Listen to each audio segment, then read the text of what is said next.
पिछली वीडियो में हमने देखा कि किस तरह से इंडक्शन और रेजोनेंस उन ऑर्थोपैरा डायरेक्टर्स को मुतासिर करते हैं जो कि स्ट्रॉन्ग एक्टिवेटर्स हैं। ये वीडियो पिछली वीडियो का तसलसल है, इसलिए इस बात को यकीनी बनाएं कि आपने पहली वीडियो ज़रूर देखी हो। इस वीडियो में हम ये देखेंगे कि जब आपके पास एक एटम होता है और इसके पास इलेक्ट्रॉन्स की लोन पेयर्स होते हैं और वो बेंजीन रिंग की कार्बन के बिल्कुल सामने होते हैं, तो वो रेजोनेंस में हिस्सा ले सकता है और रिंग के पाई सिस्टम में शामिल हो सकता है और इससे आपकी रिंग की इलेक्ट्रॉन डेंसिटी ज़्यादा हो जाती है, जो कि रिंग को इलेक्ट्रोफिलिक एरोमेटिक सब्स्टिट्यूशन रिएक्शन की तरफ एक्टिवेट करती है।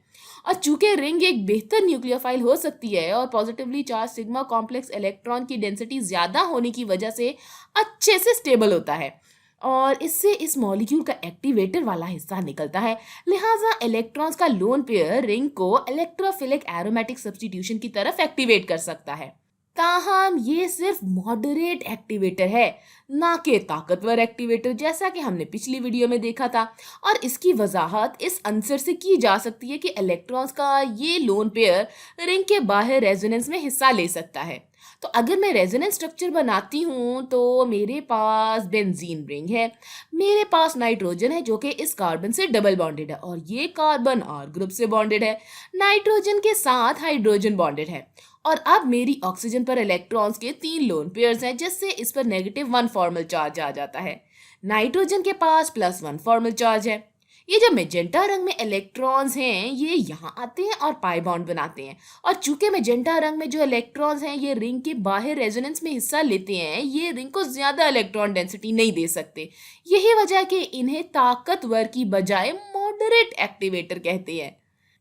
चले अब कमजोर एक्टिवेटर की मिसाल देख लेते हैं। इसलिए हमारे पास यहाँ टोलुइन है। बेंजीन रिंग में मौजूद जितनी भी कार्बन्स हैं वो sp2 हाइब्रिडाइज्ड है, लिहाजा इन कार्बन्स के पास आजाद p ऑर्बिटल्स हैं। चले तमाम कार्बन्स पर फ्री p ऑर्बिटल्स बना लेते हैं। तो मेरे पास बेंजीन रिंग में 6 पाई इलेक्ट्रॉन्स का सिस्टम है और ये इलेक्ट्रॉन्स पाई सिस्टम में किसी एक मखसूस जगह पर नहीं है बल्कि हरकत करते रहते हैं। मेरे पास मिथाइल ग्रुप भी है ना। लिहाजा मेरे पास कार्बन है जो कि 3 हाइड्रोजन्स के साथ बॉन्डेड है और इन तीनों में से एक हाइड्रोजन सिग्मा बॉन्ड हमारी रिंग के पाई सिस्टम पर असर डाल सकता है। ये वाला जो सिग्मा बॉन्ड है ये पाई सिस्टम पर असर रखेगा और इसीलिए रिंग की इलेक्ट्रॉन डेंसिटी ज्यादा होगी। और चूंकि ये सिग्मा बॉन्ड इतना ज्यादा असर नहीं रखता और रिंग को कुछ इलेक्ट्रॉन डेंसिटी देता है, इसलिए हम सोच सकते हैं कि मिथाइल ग्रुप एक्टिवेटर है जो कि रिंग को इलेक्ट्रोफिलिक एरोमेटिक सब्स्टिट्यूशन रिएक्शन की तरफ एक्टिवेट करता है। आप इसको यानी कि इस इंटरैक्शन को सिग्मा कॉन्जुगेशन या हाइपर कॉन्जुगेशन कह सकते हैं। लेकिन यहाँ पर पाई सिस्टम में बहुत कम इलेक्ट्रॉन की डोनेशन हुई है, यानी बहुत कम इलेक्ट्रॉन अतिया किया गया है, इसलिए इसे हमने एक्टिवेटर कहा। ताहम ये सिग्मा कॉन्जुगेशन पूरी कॉन्जुगेशन जो कि हमने पिछली वीडियो में ऑक्सीजन और नाइट्रोजन के साथ देखी थी, इसकी तरह बिल्कुल भी ताकतवर नहीं है, बल्कि इसके आसपास भी नहीं है। और चूंकि सिग्मा कॉन्जुगेशन का इतना ताकतवर असर नहीं है, इसलिए ये कमजोर एक्टिवेटर है। चले ऑर्थोपैरा डायरेक्टर्स की एक और मिसाल देखते हैं और ये वाली गैर मामूली है। यहाँ पर डीएक्टिवेटर है, लिहाजा बेंजीन रिंग पर मौजूद हेलोजन सब्स्टिट्यूट को ऑर्थो और पैरा की सिंथ ले जाएगा और इसकी वजह रेजोनेंस स्ट्रक्चर्स हैं जो कि हम बना सकते हैं। ताहम ये ज्यादातर डीएक्टिवेटर होता है। ये रिएक्शंस बेंजीन से भी सुस्त होते हैं। चले सबसे पहले हेलोजन की बेंजीन रिंग पर इंडक्टिव इफेक्ट का मुआयना करते हैं। चले मैं आगे बढ़ती हूँ और इधर इंडक्शन लिख देती हूँ। अगर हम रिंग में मौजूद कार्बन और हेलोजन के दरमियान सिग्मा बॉन्ड को देखते हैं तो हम जानते हैं कि हेलोजन्स कार्बन के मुकाबले ज्यादा इलेक्ट्रोनेगेटिव हैं, इसलिए ये रिंग से इलेक्ट्रॉन डेंसिटी को निकालेंगे।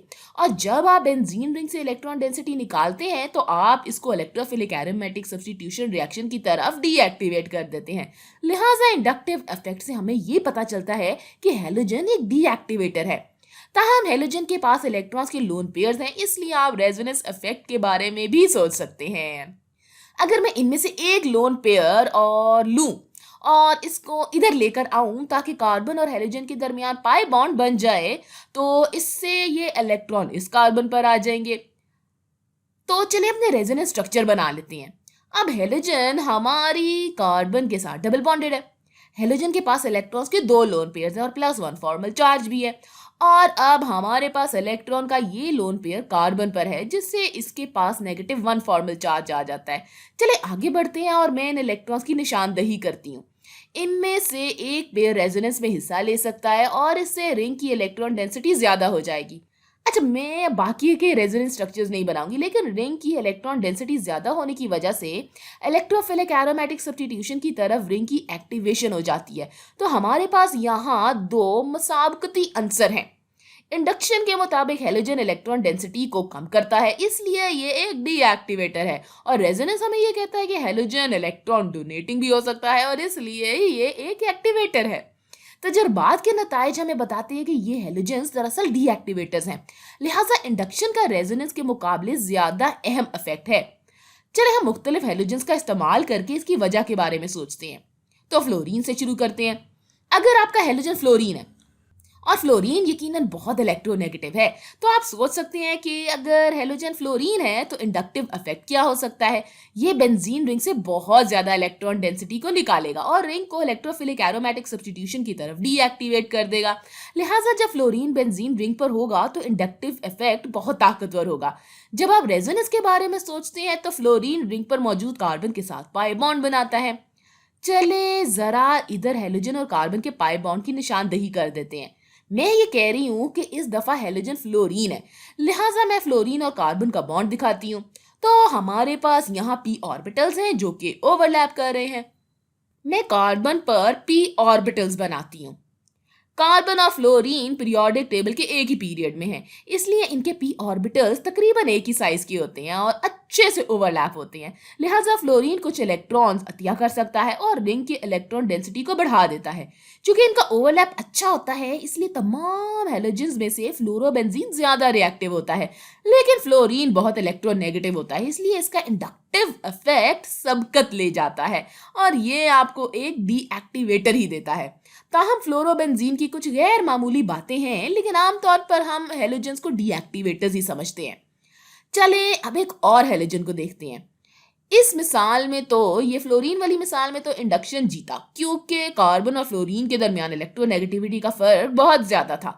और अगर ये इलेक्ट्रोनेगेटिविटी का फर्क कम हो जाता है, जैसे अगर आपके पास क्लोरीन जैसा हैलोजन हो, तो फिर यहाँ पर वजाहत भी थोड़ी मुख्तलिफ हो जाती है। चूंकि नाइट्रोजन और क्लोरीन की इलेक्ट्रोनेगेटिविटी तकरीबन एक ही जैसी है, लिहाजा क्लोरीन और नाइट्रोजन का इंडक्टिव इफेक्ट भी तकरीबन एक ही जैसा होगा। लिहाजा यहाँ पर वजाहत थोड़ी मुख्तलिफ होगी कि क्लोरीन एक डीएक्टिवेटर क्यों है। अगर आप रेजोनेंस इफेक्ट के बारे में सोचते हैं, जहां आपका क्लोरीन कार्बन के साथ पाई बॉन्ड बनाता है, तो चले आगे बढ़ते हैं और क्लोरीन और कार्बन के बॉन्ड को बना लेते हैं। कार्बन पीरियोडिक टेबल के दूसरे पीरियड में है और क्लोरीन तीसरे पीरियड में है, इसलिए क्लोरीन के p ऑर्बिटल का साइज बड़ा है।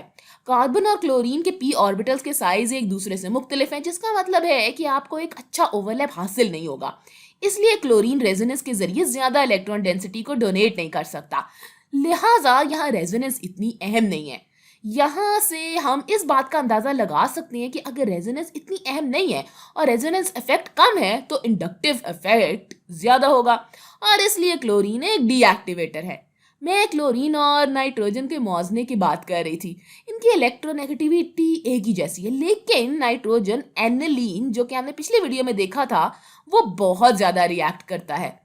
और फिर हम इनके p ऑर्बिटल्स के साइज के बारे में सोच सकते हैं। नाइट्रोजन और कार्बन एक ही पीरियड में है, लिहाजा आपके पास ऑर्बिटल्स का अच्छा ओवरलैप होगा। नाइट्रोजन रिंग को इलेक्ट्रॉन डेंसिटी डोनेट कर सकता है, जिसकी वजह से नाइट्रोजन एक एक्टिवेटर है। तो आप ये सोच सकते हैं कि इलेक्ट्रोनेगेटिविटी का बहुत ज्यादा फर्क इंडक्शन की हिमायत करता है। आप ऑर्बिटल्स के मुख्तलिफ साइज के बारे में भी सोच सकते हैं, लेकिन मजमूई तौर पर आपको हैलोजेंस के बारे में सोचने की जरूरत है कि ये कमजोर डीएक्टिवेटर्स होते हैं। लेकिन चूंकि आप रेजोनेंस स्ट्रक्चर्स बना सकते हैं, इसलिए ये ऑर्थो पैरा डायरेक्टर्स होते हैं।